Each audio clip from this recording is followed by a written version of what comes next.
Hi friends, ఈరోజు chicken ఆలుగడ్డ అండి. 5 ఉల్లిపాయలు, 4 4 ఆలుగడ్డ, హాఫ్ కిలో చికెన్, 2 టమాటాలు తీసుకున్నాను. అల్లం వెల్లిపాయ వేసాను. ఇందులో కొంచెం చికెన్ పసుపు వేద్దాం.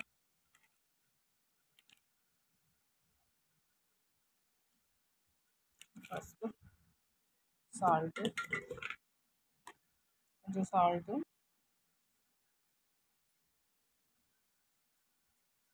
కారం వేద్దామండి.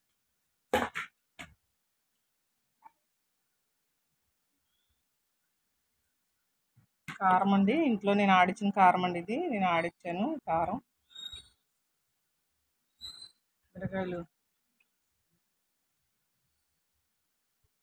మిరగాయలు ఆడిచ్చానండి కారం.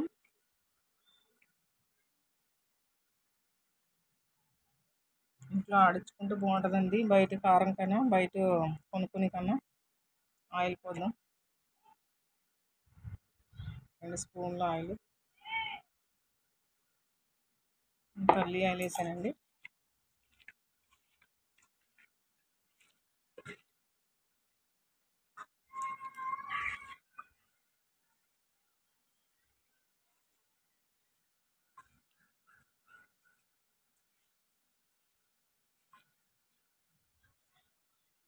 ఇట్లా అంతా మొత్తం అల్లం వెల్లుల్లి పేస్ట్, ఉప్పు, కారం, పసుపు, ఆయిల్ అన్నీ పట్టాలండి. పట్టిన తర్వాత చక్కగా నూనె,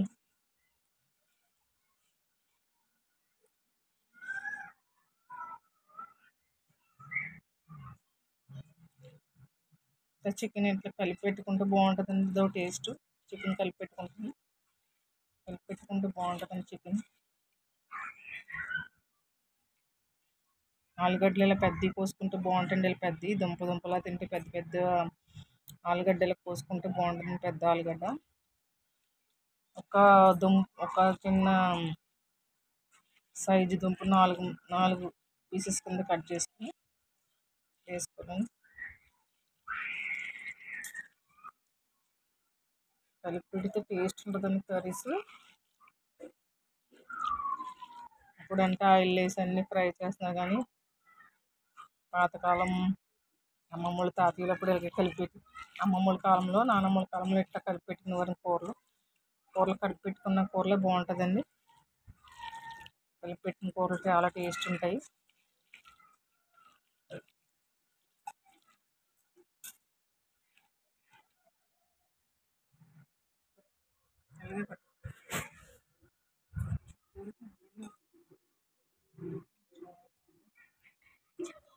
కొంచెం ఆయిల్ వేస్తున్నాను నేను. కొంచెం ఆయిల్ యాడ్ చేస్తాను.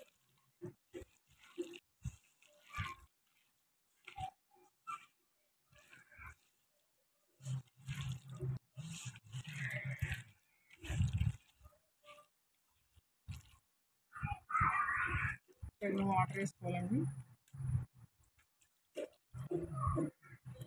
ఆయిల్ పోసుకొని వాటర్ పోసుకొని చూడు ఇలా చేసి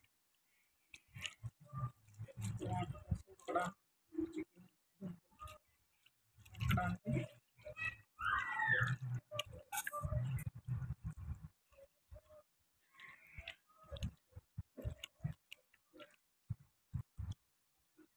ఎంత ఉడికిపోయిన తర్వాత మనకి ఎంత గ్రేవీగా కావాలో అట్లా అయిన తర్వాత కొత్తిమీర, పుదీనా, మసాలా, గరం మసాలా వేసుకోవాలండి.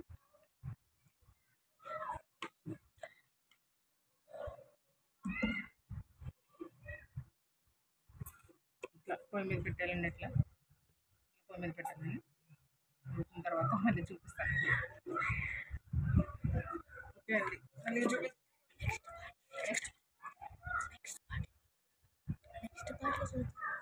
కర్రీ ఉడికిపోయిన తర్వాత చూపిస్తానండి నెక్స్ట్ పార్ట్లో. ఓకే అండి.